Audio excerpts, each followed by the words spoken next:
from my 20s into my 30s, I'm dealing with men and I'm living my life. And during that time, I bore 2 children, a girl and a boy. And life goes on. And then I make a decision that this is not what I want to do.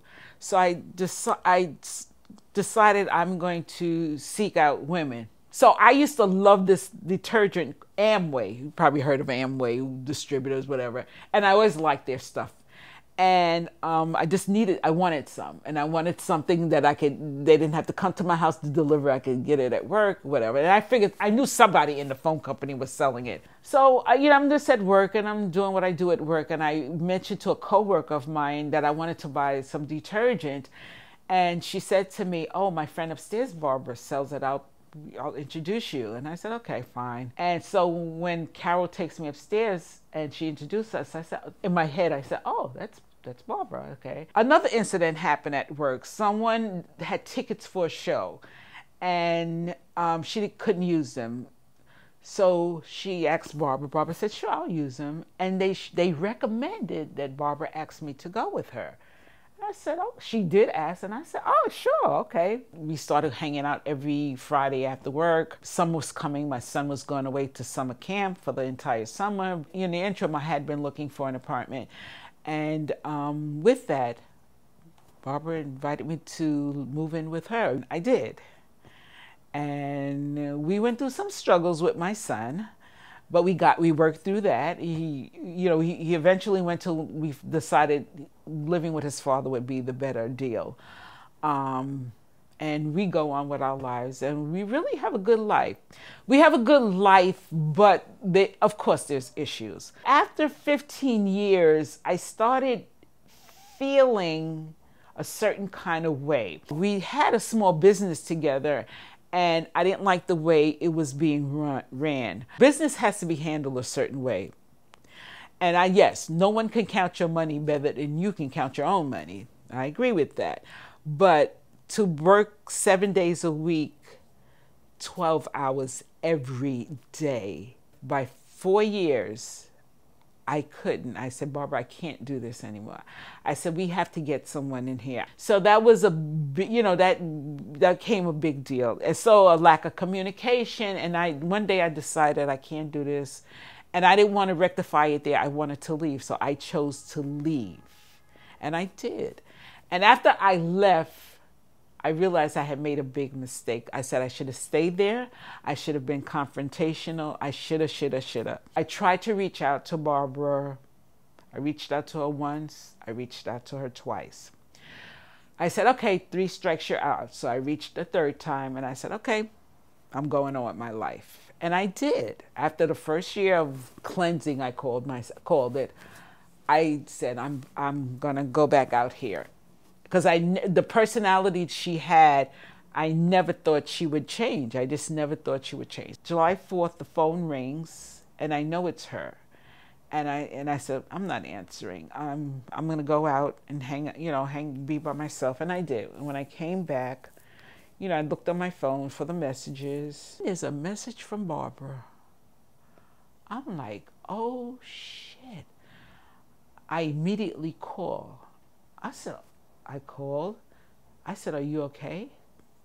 That was my first thing. Are you okay? She said, yeah. I just called you because I was wondering if you would make me some shrimp salad. I make really good shrimp salad. So anyway, I'm like, okay. So she said, well, what are you doing this afternoon? I'm like, nothing. So I run, I shower, put on my cutest outfit. I meet her up at Columbus Circle, and it was on from then. And she was a different person. When I tell you, I could not believe. And she was like easygoing and mellow. That day, the 4th of July, she stays over. She comes back to the apartment. We stay over. And we have a good time. So now we're getting back together. We're seeing each other really every day since then. Either she's here, I'm in Brooklyn, whatever. She decides she wants to get married.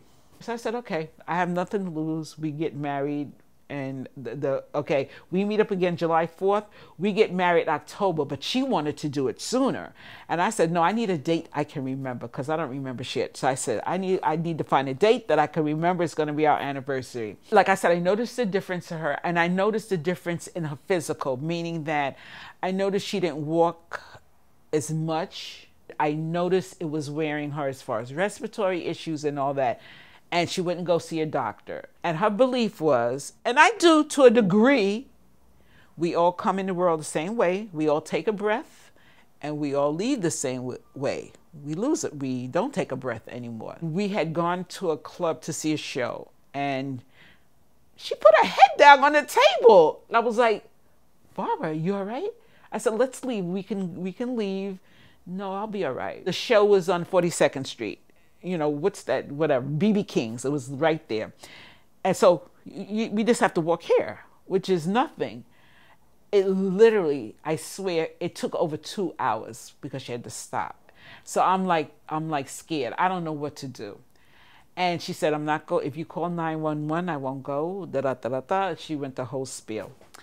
And I had made a promise, you know, whatever you want to do, I will respect it. We're here for a few days and she got better. She wanted to go to Brooklyn. So I understand you want to be, so we go to Brooklyn. It took us a while to get to Brooklyn. So we're watching a movie and whatever. So I said, listen, I'm going to go upstairs. So she said, I'm going to watch the movie. Okay, so I go upstairs. In the middle of the night, I come down and she's watched you're right. I said, you're right? She said, yeah, I'm watching a movie. She's had the same clothing on, so she's watching a movie. In the morning, I come down, she looks, I said, Barbara, I can't do this. I cannot do this. I'm calling 911. I said, I'm going to the bathroom. I'm going to do a quickie, wash up, throw something on. I'm calling 911. She didn't respond. She didn't say no. She didn't say no. She didn't respond. By the time I had come out the bathroom to the living room, she had changed again, drastically changed. So I do call 911. They come, you know, they do the whole spiel. Just didn't work for her. So she died.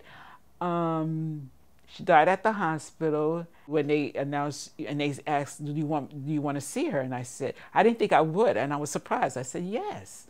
And I remember going back 3 times and I was like, oh, I just want to feel her hands one more time. It wasn't a big adjustment. And, you know, of course you miss her and all of that, but I'm in a good place with it because I know one thing I am clear on is how I felt about her and how she felt about me. So that really means everything to me that she knew how I felt about her. Every day was the best day ever. So how many people get a second chance like that? I've had 2 lives with Barbara. I had a 15-year life approximately, which at least 10 years of it was like, I would say almost perfect. The last 4 or 5, a little decline. But then I got a second opportunity to make it the best, put in everything I had. I got that opportunity to do that, and I did. I put in everything and some. And that gives me a lot of peace. That brings me a lot of peace.